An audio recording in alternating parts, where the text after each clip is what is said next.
This is Mr. Faust, principal at Delhi Middle School, and each week we're going to be doing an interview to celebrate 100 years of Delhi Rural School, Junior High, and Middle School. And it's just an opportunity for us to connect with the many names and faces of people that have come through these hallways and made not only this school but this community the great place that it is to be here. And so I can think of no one better to start our interviews off with than Mr. Jeff Brandt. Thank you. Who was a former student here at Delhi and former principal as well.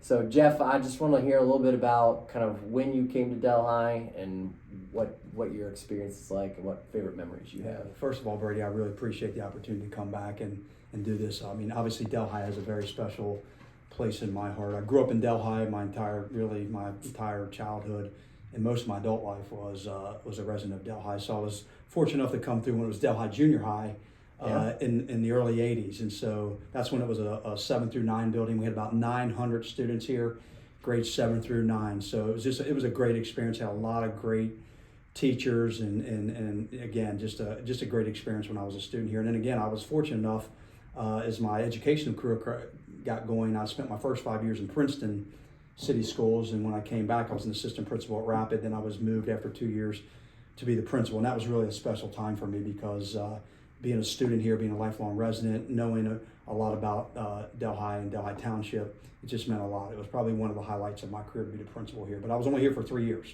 and then I was moved over to Oak Hills High School as principal after that. So early 80s. Tell me about junior high Jeff. What kind of kid were you? Well, I was a little high strung, which I know that's probably hard for you to believe. A little type A personality, a little hyper. I think most of my former teachers would say the same. One of my favorite memories here was Bob Klotz was a teacher at the time who I actually got to work with later at the high school as a teacher, social studies teacher, and I was so active. But in order to control me a little bit in the classroom in social studies, he would let me on Fridays control what music station we would listen to as we were doing, just seat work or small group work. We were allowed to listen to radio on Friday.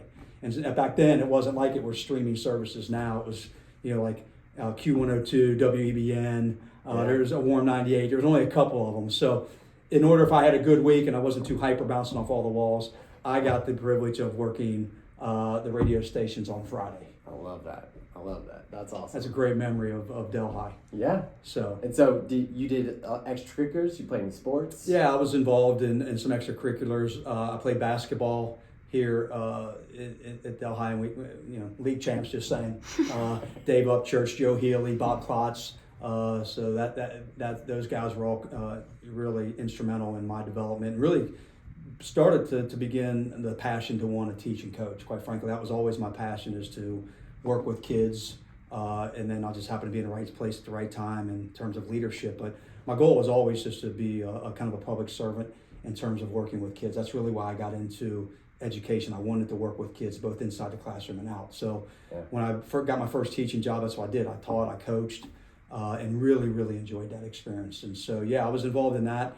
And at that time, we had the Eaglettes, which was our kind of our drill team at that time. And so I was a Beagleette, which was a major honor in 9th grade. If you were a Beagleette, that means you had an Eagleette that at least saw something in you. And there was a lot of love for the Beaglettes. And if you were chosen by an Eagleette, like I said, you became somebody at that time. I gotta imagine there were a fair amount of 9th grade girls chasing Jeff. I would not say that, but I was fortunate enough to get one that thought I was funny, or my dazzling personality won out, and she asked me to be the Beagleette, and we were in the Delhi Lights as a little routine, and that's how it all began here at Delhi. I love it. Well, and you have a unique perspective because you got to come back to Delhi and work as the principal. Yeah. How do you feel like things changed from the early 80s when you were here as a kid to late 90s as principal? Early 2000. I was here 2002 to 2005, but really it what changes the model. So it was a junior high 7 through 9 bell schedule, fall schedule. Now imagine trying to get 900 junior high kids through here now. Oh yeah. Because even now we there's space issues across the district. We know this, and so just a model. And middle school is more which I'm a proponent of because it's teaming. You get to know the kids better. The staff's all working together. There's no bells. There's no those types of things where you're just transitioning based when the teacher's ready in terms of the teaming, which I really love is the transition coming out of elementary. That's how they do it.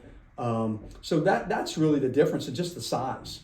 You know, again, you can imagine trying, you know, not 850 to 900 kids in a building that's 100 years old with lockers and narrow hallways and all the steps and different floors was really, it was interesting that nobody complained at that time. Honestly, nobody said a word. It was just, that's how you played school. Yeah. And they so had trailers out. Oh yeah, we had the colonies as they were called, and all the social studies teachers were out there. Which was unique was about that is they were air conditioned, so you couldn't wait to get to social studies because you got to go out on the counties. But I will also tell you, they were also corporal punishment was in play then, so they could SWAT you.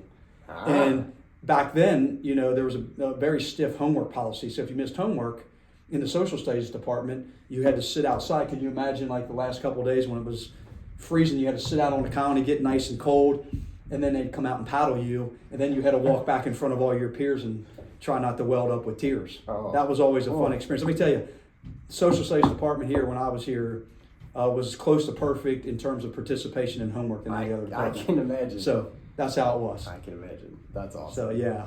Well, so you've gone on to be very successful. Tell us a little bit about life since Delhi. Yeah, well, I appreciate that. So again, being here 2000, I came back to the district in 2000. Again, I'm a lifelong resident. My kids went through there. I still live in Oak Hills. And so I've completed my 30th year last year in public education. So after I left Delhi, I was moved to Oak Hills High School from 2005 to 2013 as the principal. After that, I spent 3 years in human resources as director, and then the previous 9 up until this point, I was superintendent. So it's been a highlight of my career to be in the Oak Hills School District, come back home, and be a part of the great leadership team here in Oak Hills and the great families and students and staff that we have here. So it's really been, again, the highlight of my career. But as I get older and I get closer to retirement, I was offered an opportunity to be a superintendent at a county level out in Butler County, working at the Educational Service Center. And now most of my work is working with superintendents in Butler County, the 10 districts out there. And so it allows me to have a little more life balance, quite frankly, which was attractive as I get closer to retirement and getting that next phase.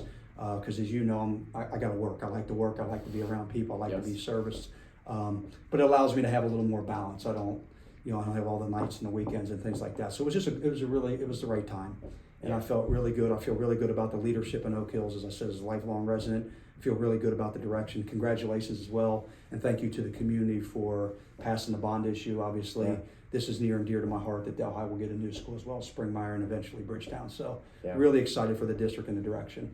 Well, I really appreciate you coming out. I think that's what I love so much about Delhi is that it's grown these generations of kids who grew up here and they have these roots here and they love this place and they go on to be successful, but they never lose sight of where they came from and what made them such great people. So Delhi's a great place. Delhi Township, I mean, just again, the people, the families, and the leadership in the township, the leadership here under you and Eric, and I know Brian did a great job prior to that and many others. So, but thank you so much for the opportunity to come back and share a little bit about my experience here at Delhi and keep up the great work. Yeah, man. All right, thank you. Well, welcome back. And like I said, we're going to be doing this each week this year just to celebrate all the different eras and generations that Delhi has produced in its students.